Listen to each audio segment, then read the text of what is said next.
with that, I think we'll get started. Welcome and thank you for joining us from across Canada and around the world. You are all valued members of the Cuso community, and we're pleased to be able to share this storytelling town hall with you. It's curated in celebration of International Volunteer Day that's coming up on December 5th. And for every celebration that we've missed this year, we're here today and together right now. So thank you. My name is Tina, and I'm the Outreach and Partnerships Officer, and I'll be facilitating. I would like to start off by doing a land acknowledgement from where I am in Toronto. Land acknowledgements are a common practice in civic and community spaces across Canada, a small but important step towards reconciliation. For non-Indigenous Canadians, it's an opportunity to reflect on the impacts of colonialism and to be accountable to Indigenous people and thank those who still live and care for this land. Toronto is the traditional territory of many nations, including the Mississaugas of the Credit, the Anishinaabe, the Chippewa, the Haudenosaunee, and the Wendat peoples, and is now home to many diverse First Nations, Inuit, and Métis peoples. We also acknowledge that Toronto is covered by Treaty 13 with the Mississaugas of the Credit, and we are grateful to be able to live and work on this land. Today's about having a good time, great conversation, hear good stories of Canadians about their personal volunteer journey and international development. The impact that volunteer has had on global citizenship, public engagement, and sustainable communities, especially when we look at women and girls. I would like to acknowledge Cuso International CEO Glenn Mifflin, Patricia Perez-Cruz, our chair of the board, and all of Cuso Board of Directors. I would also like to acknowledge Marianique Tremblay, Director General, Engaging Canadians of Global Affairs Canada. Joining our conversation today will be the Honourable Karina Gould, Minister of International Development, Alan Cullum, a Cuso alum who was in Botswana for 7 years, Tanya Gilbert, who is currently in Peru volunteering, so you might hear a little bit of background noise, and Tanya Shepard, our Head of Programs for Latin America, the Caribbean, and Southeast Asia. As this is a conversation, I may be pausing the presentation so that you can see all of us on screen during the dialogue.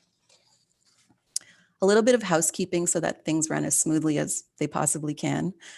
Please feel free to ask questions during the dialogue by using the Q&A box. I do realize that there's a chat feature and that's fine. I encourage that engagement, but any questions that we'll consider towards the end of the town hall will be considered out of the Q&A box.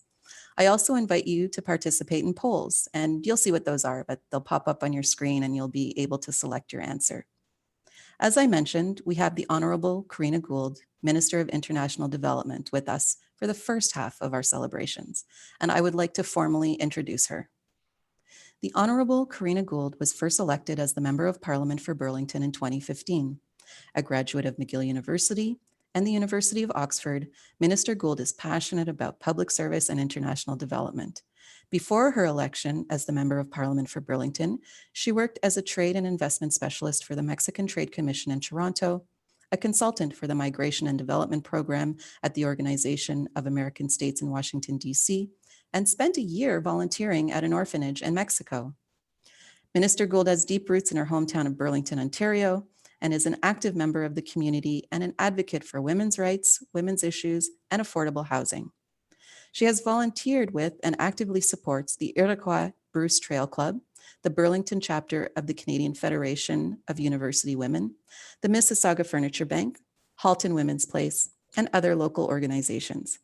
Minister Gould lives in Burlington with her husband Alberto and son Oliver. And so my 4 minutes is up. I would just like to say thank you on behalf of Cuso International for celebrating International Volunteer Day with us.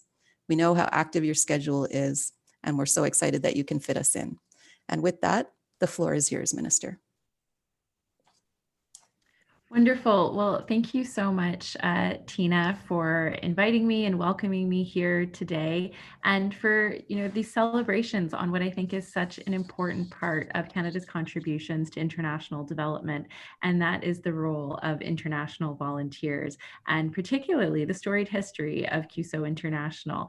When we talk about international development, so many Canadians point to the work that Cuso does, and so I just want to say thank you to your organization organization, everyone who's volunteered with you over, the past decades and really been tremendous ambassadors for Canada right around the world, but also the incredible work you do to support local communities in international development. So thank you for that.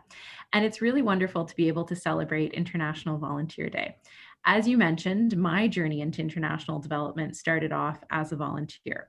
When I was 18, I decided that I wanted to go and see the world, and I ended up volunteering in an orphanage in Mexico, in Puebla, and it opened my eyes to the world. I always cared about social justice. I always cared about equality and equity and women's rights and gender equality. But it hit home for me when I was in Mexico for a year, taking care of 20 toddlers under the age of 2 who, through no fault of their own, ended up in this situation. And it ignited a further fire in me to continue this work and to continue fighting for social justice issues.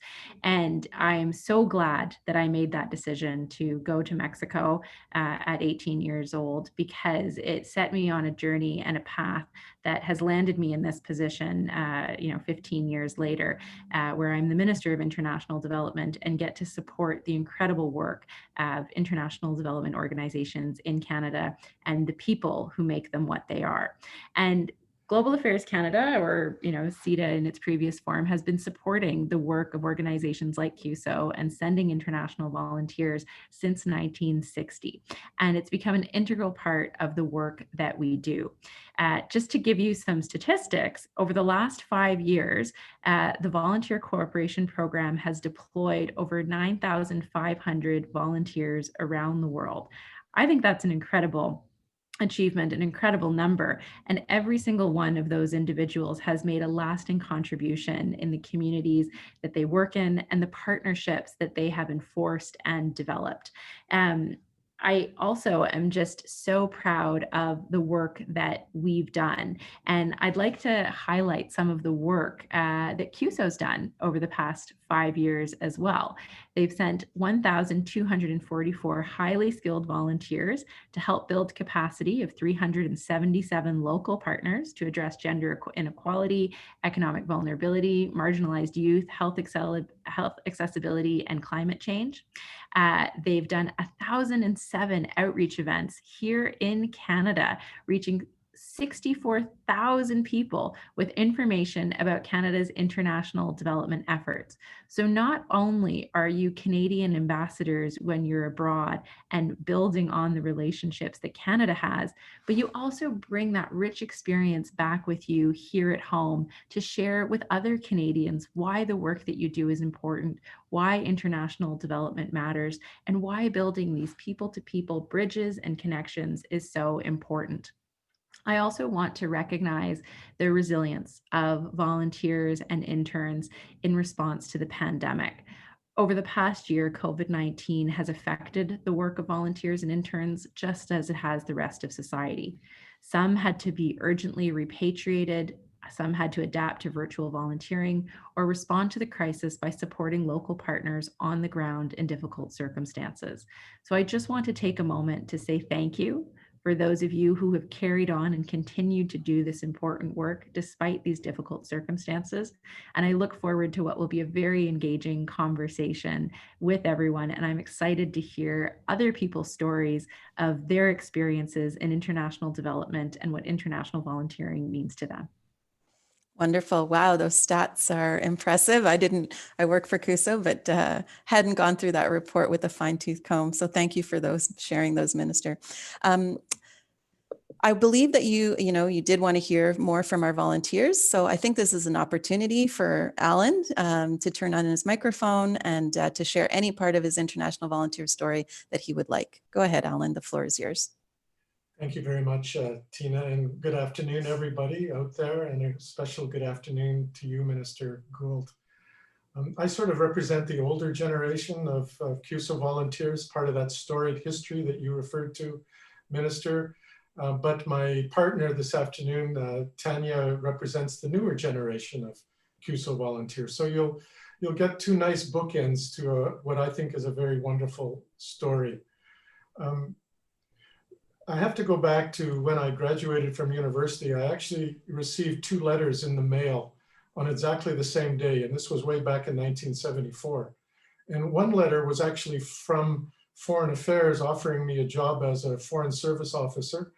And the other letter was from Cuso offering me a position in Botswana. And I looked at these 2 letters side by side, trying to decide what to do. Now, in those days, this was the 60s and the 70s, and we were young, idealistic, full of energy. We were going to change the world. And I thought, well, I cannot possibly go to Foreign Affairs. That's just too serious and involves too much of a commitment. So I tore up that letter and went off with Cuso to Botswana, never imagining that I would be there 7 years later. But the experience and what I learned from those years in Botswana were absolutely amazing and have stayed with me for the rest of my life. The impact of the experience, both personally and professionally, has been absolutely profound. I had the terrific opportunity of living in 2 villages, one as an employee of the local government responsible for planning just the basic infrastructure and government services of that huge district of Botswana. This was only 10 years after independence of the country, and they were just so desperately short of people to occupy positions with the local government. It was in this wonderful village by the name of Molipololi. Then I moved to an NGO, which was working with school leavers and women's cooperatives trying to set up village level employment opportunities and training of young primary school leavers. So I had the full gamut of experience in Botswana, ranging from being part of the structure of government to actually working within an NGO at the village level. We learned so much. And I know it's a cliche that, you know, we gave more than we received, or we received more than we gave. But in this particular case, it was absolutely true. What we learned and harvested from that very, very rich experience in Botswana stayed with me for the rest of my professional life and my personal life as well. I came back to Canada and used the experience to start with CEDA, and had a wonderful 11-year career at CEDA, and then moved over to Foreign Affairs and had a terrific career.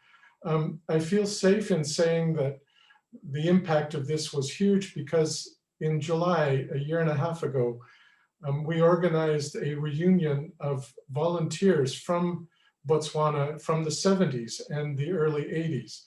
And 140 of us gathered here in Ottawa to just reflect on the importance of our experience in Botswana and the impact that it had on our lives. And it truly was amazing. You say that upon our return, we helped to enrich Canadian society by sharing our experiences and launching ourselves into our careers. I can only hope, and I do believe that has been the case. And next week even, a group of us are getting together because the new ambassador from Botswana down in Washington, or High Commissioner as he's known here in Canada, has reached out to us, and he wants to learn more about the impact of volunteerism on his country in the 60s, 70s, and 80s, and learn more about Cuso's role within the world and volunteerism. And just by way of putting a bookend before handing this back to Tina, I have officially retired from Global Affairs Canada, but I'm currently back working as a special advisor in your department, Minister, as a special advisor on Venezuela. So back to those 2 letters I received on exactly the same day in 1974. What goes around comes around. And so I ended up accepting both of those letters. I just didn't know it at the time that it was going to work out like this. And in all that's happened since 1974, I would not have changed a thing, and absolutely no regrets. Thank you, Tina.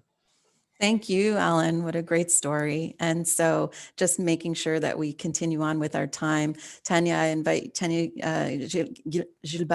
I invite you to unmute yourself and to share any part of your volunteer journey or story or impact that you would like with us. Sure. So good afternoon, everybody. Good afternoon, Minister.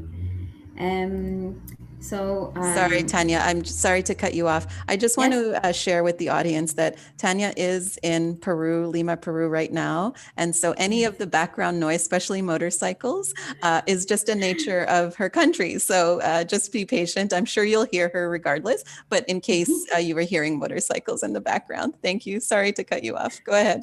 It's okay. Okay, so it's always a pleasure for me to talk about my work experience.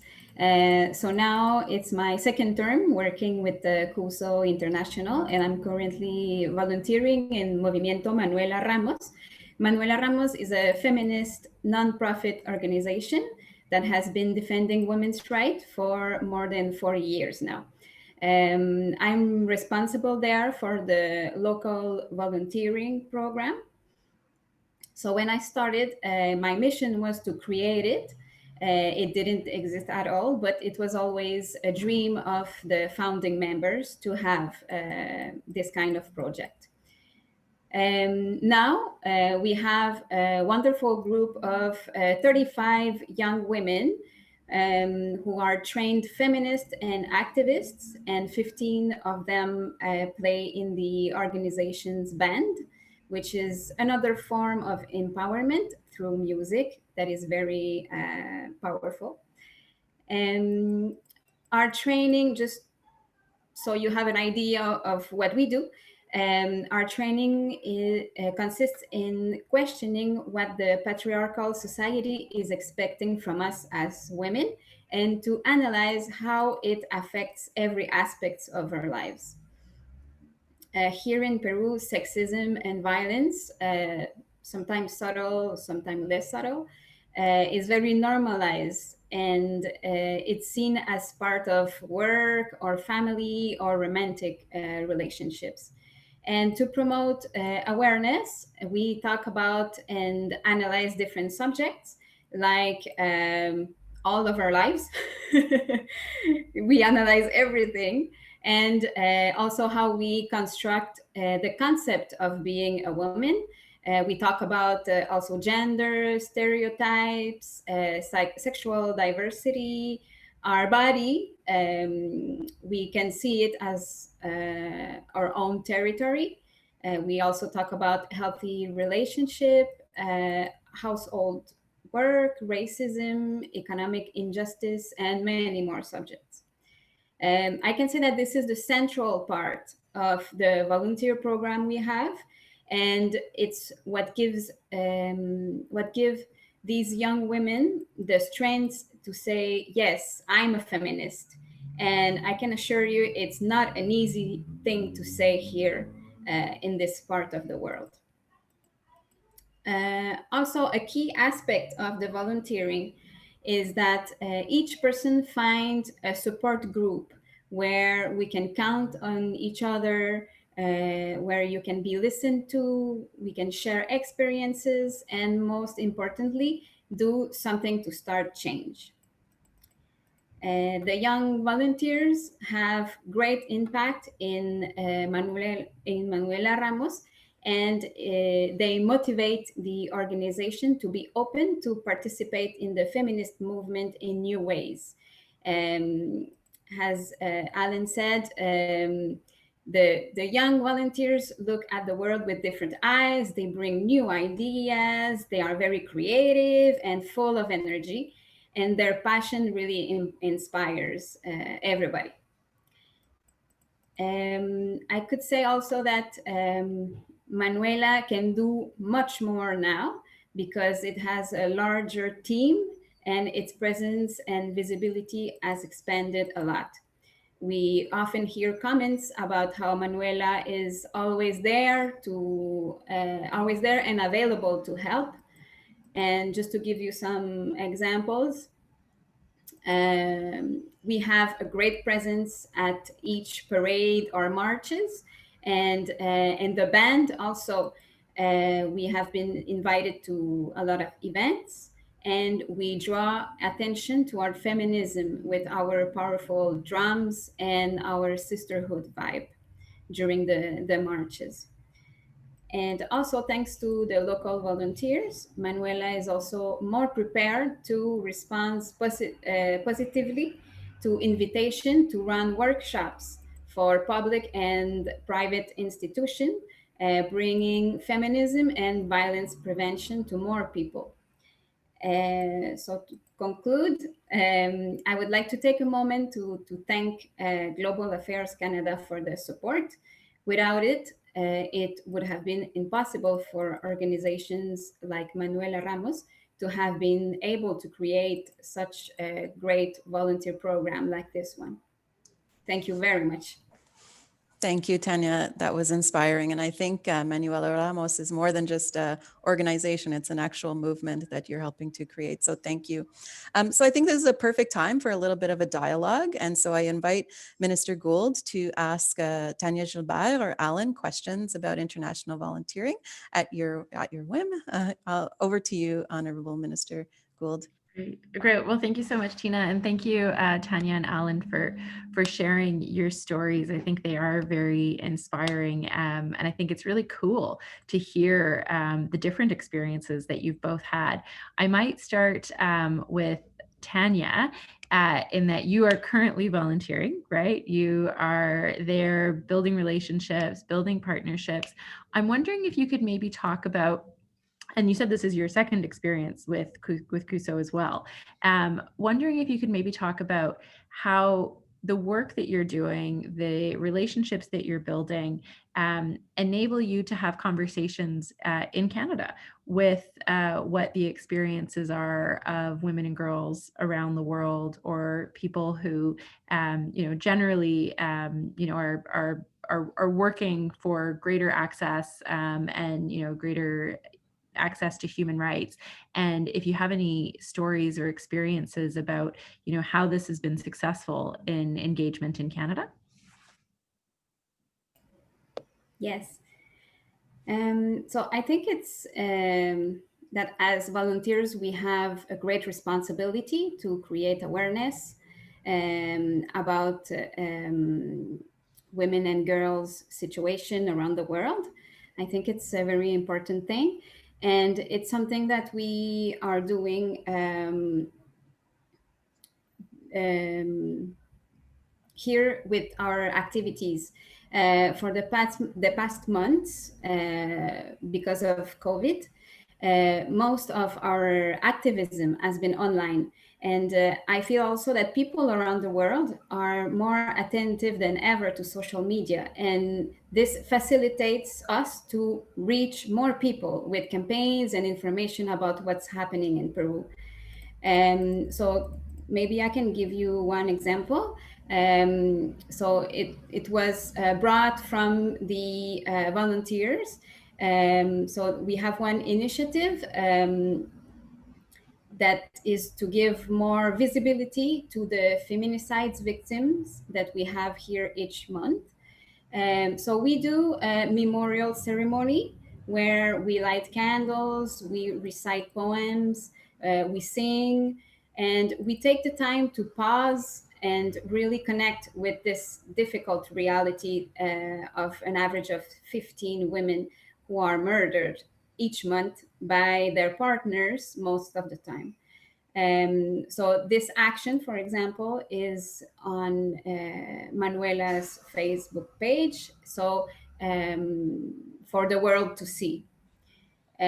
Also, I can give you another example. A group of psychologists that are also volunteers, they help the phone line 100, which is the public system helpline if you are a victim of violence, and look for legal or psychological orientation. So this, their work was also recognized and shared by the Canadian Embassy at the time in the social media. That's fantastic. Thank you so much, Tanya, for sharing that. And thank you for the work that you're doing in Peru right now. It's really encouraging to hear about all of the important activism and advocacy that you're doing on such a difficult topic. So thank you for that. If I can ask Alan a question as well. So I should also note that I feel very privileged to be sharing this space with Alan, because we also worked at the Organization of American States at the same time.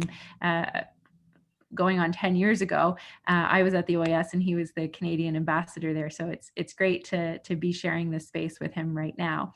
And Alan, I'm just wondering if you could maybe talk a little bit about, how you think your experience as a volunteer ended up helping you in your career as a diplomat. I can say that from my personal experience, it made me approach international development and global affairs in a way that I don't think I would have been able to had I not had that experience. And so I'd love to hear a little bit about how your time as a volunteer in Botswana shaped how you grew into being a foreign affairs professional. Thank you, Minister. And I too enjoyed Tanya's stories from Lima. Thank you, Tanya. That was really very, very inspirational as well. When I think back on my time in Botswana and the things that I learned and the values that I acquired at that time, I can really safely say that it had a huge influence on me.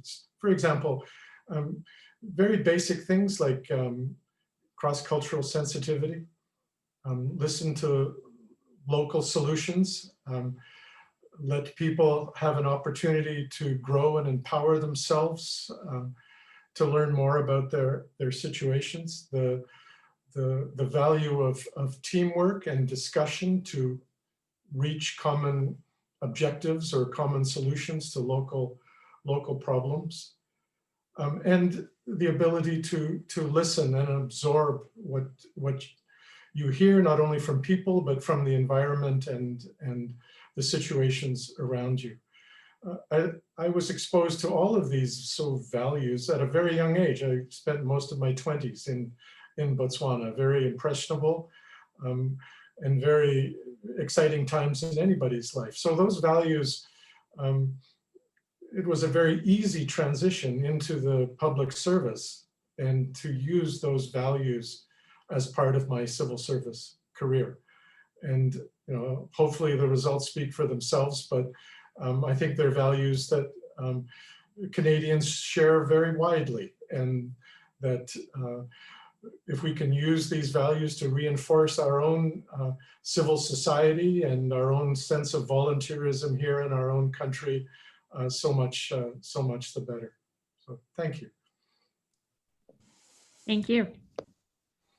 Thank you, Minister Gould, for that dialogue and conversation. And I know we're running a little tight on time, but maybe we can take an extra 3 minutes and flip the table a little bit and have Alan and Tanya each ask you a question. So maybe we'll start with Alan. Alan, what's your question for the Minister?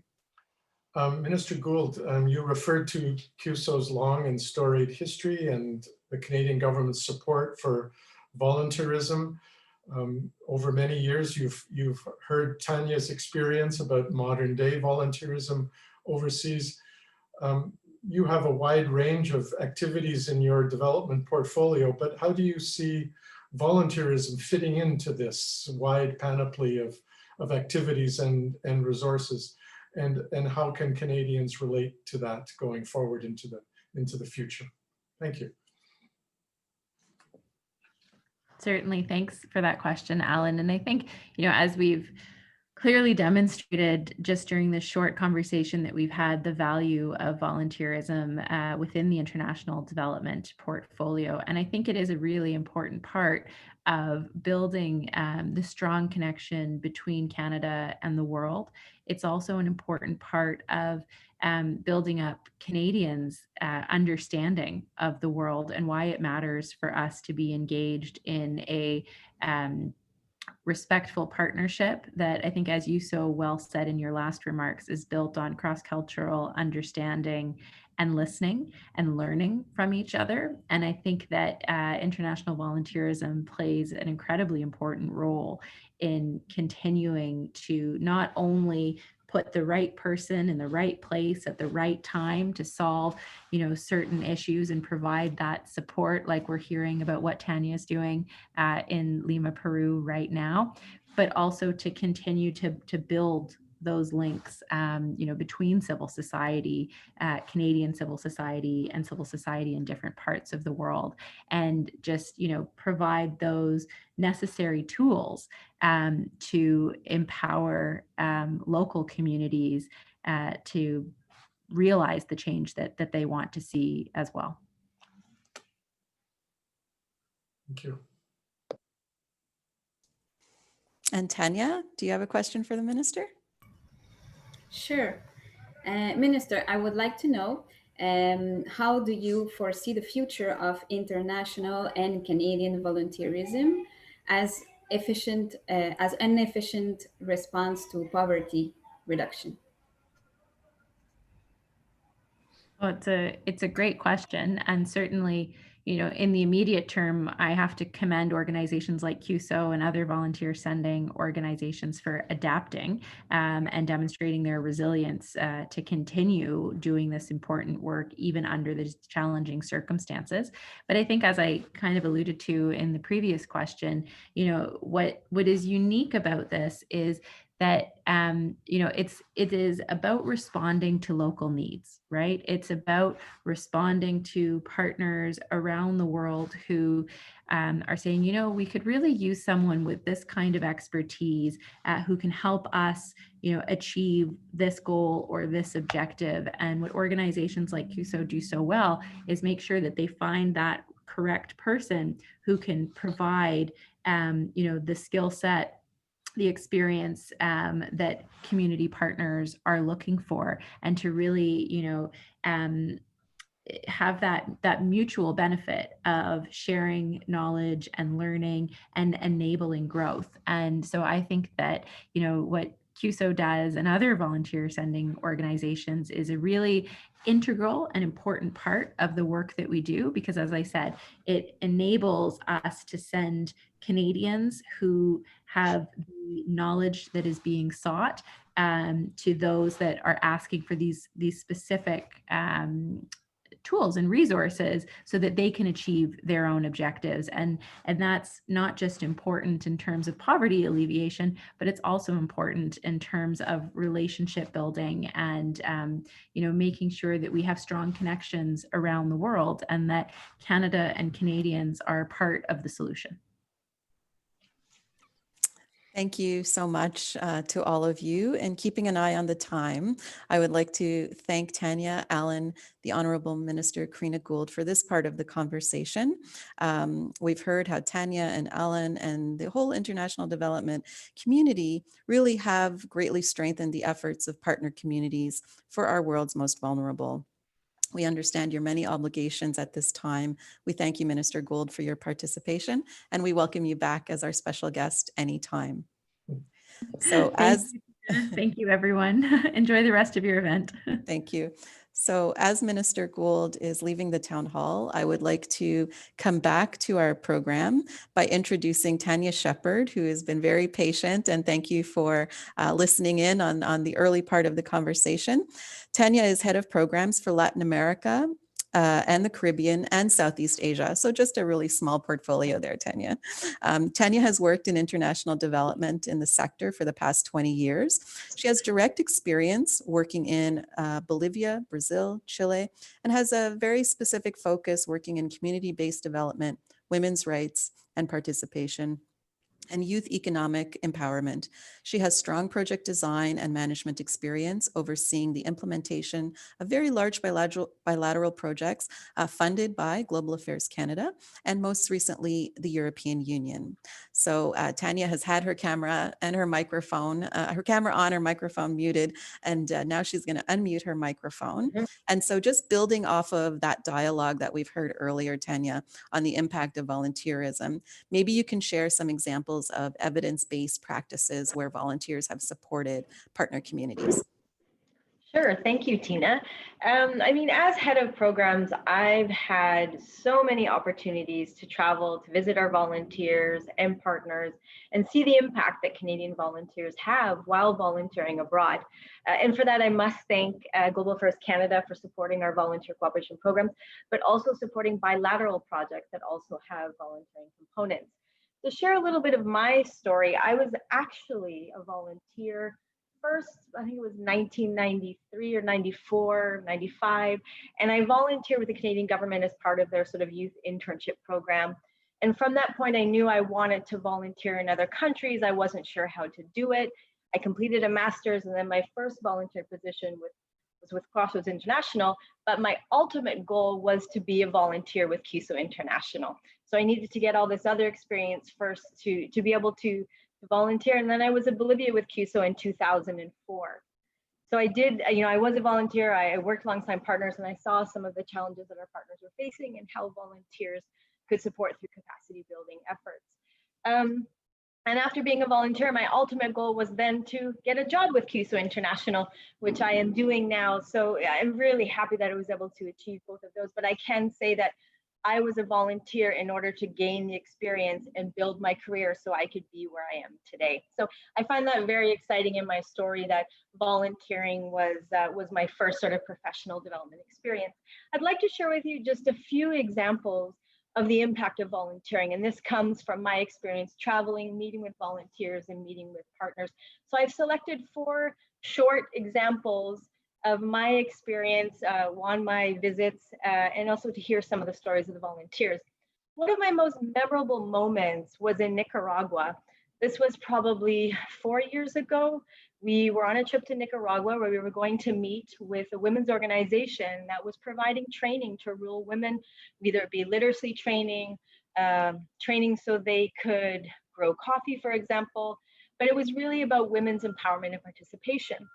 We were in a meeting with the partner, with some of the women who participated in the training and some of our volunteers, and someone asked the question to a local woman, what has been the impact of participating in this training that Cuso supports? And the woman shared with us that when she first started the training program, she was not able to sign her name, so she had to use her thumbprint. But at the end of the training, she was able to write her name. And everybody in the room just got really quiet. And I think that was one of the moments where I said, wow, the impact of volunteering it's immeasurable in some cases. In Guyana, another exciting moment for me was I was traveling to Georgetown to meet with the Ministry of Social Protection, one of our partners, and I had the opportunity to meet one of our Cuso volunteers named Chantel Walters. She was working with the ministry, guiding them around gender equality, social inclusion, and she was working with them as a gender advisor. It's particularly impactful, this story, because this volunteer played a key role in the history in Guyana, as she coordinated with local teams within the ministry for the design of Guyana's first ever national gender and social inclusion and policy. It blew me away. It was such an exciting placement, but to actually see the fruition it was such a proud moment, not only for the advancement of gender equality in Guyana, but also Cuso and the contribution of the volunteer. And it was an excellent example of partnerships between Canada and Guyana for the advancement of gender equality and social inclusion. I've also had the opportunity to travel many times to Honduras, where we work with rural producers in some of the most remote and vulnerable communities in the dry corridor. And we were working with coffee producers as part of a cooperative. And I had the opportunity to meet one of Cuso's dynamic duo volunteering team. It's Charlene and Jerry Moody, who have a specific background in business development and other areas related to business and entrepreneurship. We were working with the cooperative to think about how we could increase the profits of the cooperative. And through the work of Charlene and Jerry, they worked together with the cooperative, first of all, to increase the quality of the coffee, because if you increase the quality of the coffee, then there's going to be more demand for the product. But what was really interesting is that they played a key role in mapping out new potential markets for these coffee producers. And they were able to organize a buyer's trip for North America, where we had coffee buyers from the United States and Canada. They came, they were able to meet the producers, they tasted the coffee. We also had sort of a coffee competition where there was tasting. And in the end, the impact was through the work of these volunteers, the producers were able to increase their income by 300%. I was blown away when I heard that. I had the opportunity to meet the producers, to visit the cooperative, but it was just such an exciting moment for our team in Honduras, as well as the volunteers in the cooperative, because we actually could see the impact that Charlene and Jerry had in their time in Honduras. And lastly, I want to share an interesting story about our diaspora volunteers. There's many diaspora who are in Canada who want to give back to their home countries. And we see a lot of engagement of diaspora volunteers in the Caribbean. I had the opportunity to travel to Kingston, Jamaica to do a site visit with the team, but also meet some of our volunteers. And there's a stellar Jamaican Canadian diaspora named Bernadette Selman, who was working with Junior Achievement. And the first time I met her, I asked her, why did you come back to Kingston? She gave up a very good job in Toronto. She had left her family at the time. And she said, I'm Jamaican. I want to come back. I want to work alongside of my people and I want to give back. And she was with us a long period of time, 2 or 3 years, if I remember correctly. And I met her each time. Most recently, the country representative for the Caribbean shared an email with me and a story on Bernadette where she was awarded the Junior Achievement Volunteer of the Year award. So it was so emotional and exciting because she was Jamaican, she wanted to give back. She was proud to be a Canadian, but based on her experience in Canada, she was able to transfer that to Jamaica. And she really focused her work on working with youth and providing training for them to access jobs or to have business opportunities. But that was a really proud moment for me as well as the team, just to see the role that diaspora are playing in volunteering as well. I'm just so fortunate. I love my job. I get to travel, but it's so rewarding when you meet the volunteers in the department and you see those tangible impacts. It's sometimes leaving without words, but I'm just so proud of our local teams, of our volunteers. I had the opportunity to meet Alan in Colombia years ago as part of our SCOPE project. I've had the opportunity, Tanya, we've probably met in Crossing in Lima, Peru. I'm also working as part of the Women's Voice and Leadership Project. So I'm just so happy. And I think in celebrating sort of volunteers, Cuso does a great example of finding passionate, dedicated Canadians who want to go abroad and just share their knowledge and learning, but also work alongside partners to help maybe make the lives of the people we work with a little better day by day. Thank you so much, Tanya, for those examples. And I'm just looking at the time, but I did want to try and get a poll in here. I think it'd be interesting to see what our audience members think. So I'm launching a poll and I'll just leave it up for 5 seconds. You should have on your screen, have you volunteered at a local, national, and/or international level? And so, like I said, I'll just leave this up very, very briefly to continue on with our programming. So 3, 2, 1, and I will share those results. So look at that. We are definitely celebrating International Volunteer Day. This is great. Thank you.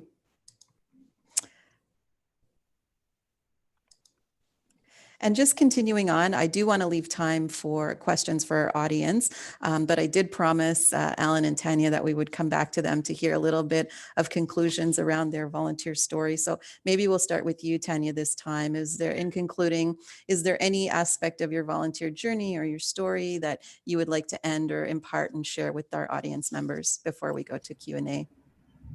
Yes. So I would like to share that this week we launched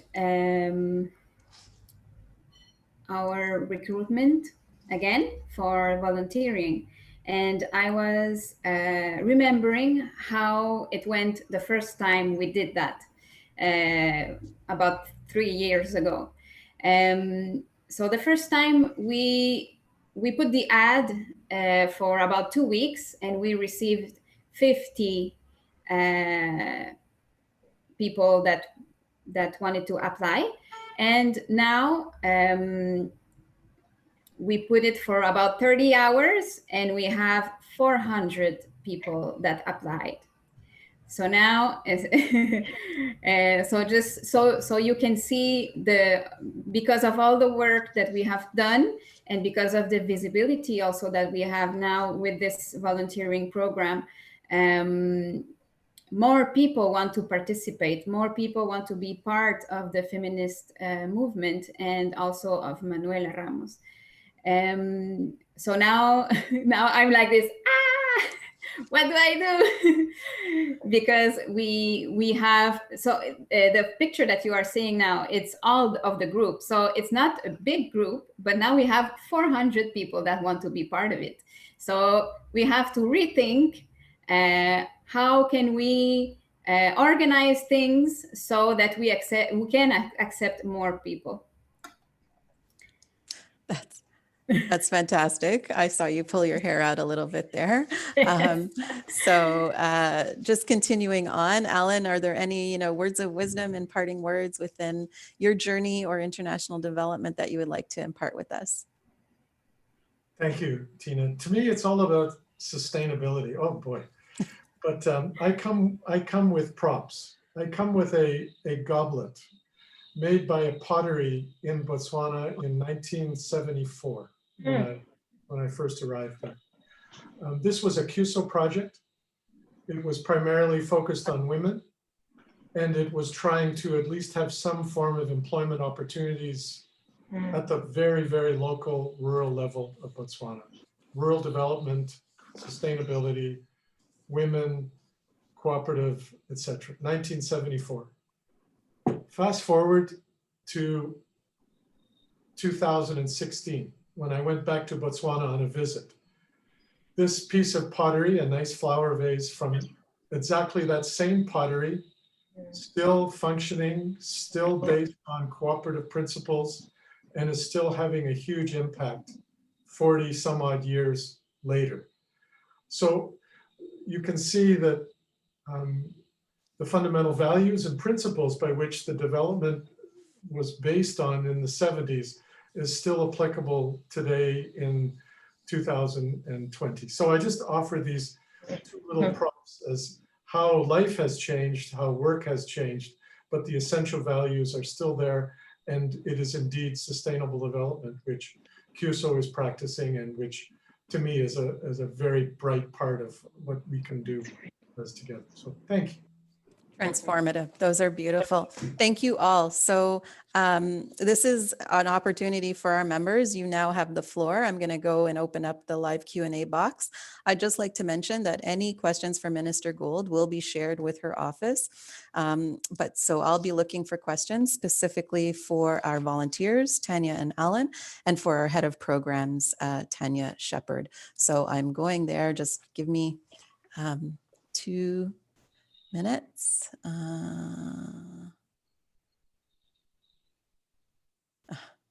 Sorry, there's lots of questions on how to be a volunteer, so thank you for those. So there's a question here for our volunteer, Tanya. Does the project have also involve educating young boys? So that gender dynamic, I know we're focused on women and girls, but the question here is, does the project, so the Manuela Ramos project, I imagine, also involve educating young boys to have a better understanding on feminism and equality? So over to you, Tanya, for that one. Thank you for the question. Yes. It's not part of my mandate, but yes, in Manuela Ramos, we also talk about, here it's the term new masculinity. So it's something that we do with boys at just before university level. Yes, so to understand that also the way that boys are raised is very violent, because we say to them at a very young age, because they are boys, they cannot cry, they have to be strong, but they are babies, they are kids. So, and they grow up with this pressure on them. So yes, it's something that we do. Thank you, Tanya. So maybe this one's for Tanya Shepard. It's around our programming and as it relates to ethical and sustainable. So how do we build in that sustainability component within our programs, Tanya? Yeah, I mean, I think with every program, it's as Alan mentioned, sustainability is something that we look to. I can give a good example in Colombia through our Sustainable Colombian Opportunities for Peace Building and Employment project, where we actually had a large group of volunteers, Canadian volunteers, and a lot of those were Colombian Canadian diaspora volunteers. And we were working with local governments around the design and implementation of inclusive employment policies directed specifically at vulnerable groups such as women, youth, victims of the conflict. And now we're working with the Venezuelan refugee and migrant population for sustainable economic integration. And I was so impressed with the level, the skill set, and the ability of our Colombian Canadian diaspora volunteers who worked alongside of local governments. And the key of the technical assistance through the volunteers was the sustainability of new programs and policies that are being designed. What we found in Colombia is that there's a lot of quick win training programs, training centers for youth and other groups, but there wasn't the sustainability. They would give the training and then there'd be no job access. So through our volunteers, our main goal was to provide the capacity building expertise to the partners so that once the volunteers would leave, the local governments had the technical tools to better design and implement policies or to better design programs for these groups. So I think it's something we're always cognizant of. A lot of our volunteers, I would say, end up staying. They might go for 6 months or a year, but they end up staying for 3 years because they really want to see that sustainability aspect through. Thank you, Tanya. And just while I have you here, there is a question around specifically to you. I'm wondering what sort of programming Cuso is currently involved with in Southeast Asia. So maybe you can speak to that a little bit. Sure. So currently in Southeast Asia, we are looking at designing what we call the Asia Initiative. We were very fortunate through a private donor who has allowed us the opportunity to expand our impact outside of the volunteer cooperation programs. So we're currently in the process of exploring new opportunities in countries such as Bangladesh and Pakistan. We know there's a real need there, so looking to see if there's opportunities there for us. And we're still exploring new opportunities in Myanmar and Philippines and Laos, where we're currently operated. But the idea is that through this private donor, we're able to expand our thematic focus and footprint in Southeast Asia. It's still early days. I don't have more information than that to share with you, but the idea is that we work on identifying opportunities to expand our programming there. So thank you for that. I'm reading and paying attention at the same time. There's lots of questions on the job board, so on the question board. So thank you. Lots of questions about volunteering, and just know that we will be following up on all those questions and getting them to the respective departments within Cuso, particularly as it relates to volunteering, will be our recruitment team. But there is a question that potentially I can answer here, and it's around volunteer activities that can be done remotely, and Tanya, jump in, but we do have online volunteering, so e-volunteering components that allow volunteers to actually do it from the comfort of their home and still make an impact and be transformative. But I'm not sure of all of the what's in the pipeline. I don't know if Tanya Gilbert or Tanya Shepard know of opportunities of online volunteering within their programming. Sure. I mean, I think, of course, we have e-voling opportunities. Those are Canadian volunteers who perhaps are not able to travel or can't dedicate the time abroad. So I would encourage people to look at those opportunities. I think something else that we're exploring in times of COVID, where it's difficult to actually physically send volunteers to countries, we are looking exploring other ways that we can connect long-term volunteers with partners in country. And when borders are open or when travel is able, then the volunteer could transition to an in-country placement, just a continuation of the virtual volunteer and then in-country. It's something we're looking at and exploring in the current context. Thank you, Tanya. Lots of diaspora questions as well as what countries we work in. And so we can share that information with you. It's all on our platforms. So I won't, once again, all the questions for Global Affairs Canada and the Honourable Minister Gould will be shared with that department. So I think all the questions that we can answer have been answered. There's a lot here that are for the Minister. And just in closing, I would like to thank Minister Karina Gould and the Government of Canada through Global Affairs Canada. I would like to thank Tanya Gilbert, Alan Cullum, and Tanya Shepard. I would also like to thank you, our Cuso community. Together for nearly 60 years, as you've heard throughout the dialogue, Cuso has worked with over 15,000 volunteers in more than 100 countries. And again, that list of countries, a lot of questions in the Q&A board were around where we work and, you know, our expansion of programming, that sort of thing. So thank you. Finally, I just want to mention that you will be receiving a short survey. We'd appreciate your feedback. It does help us improve and go on to the next town hall. You'll also be receiving a recording of this town hall.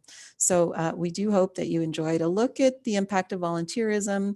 Thank you for celebrating International Volunteer Day with us. Please stay safe and in solidarity. Bye for now.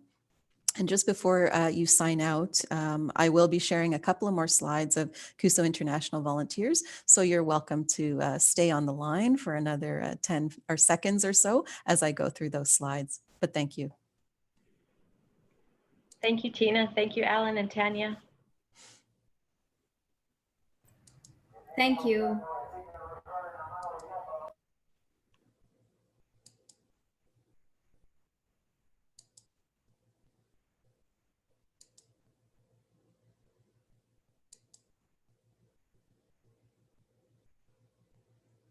Thank you, everybody.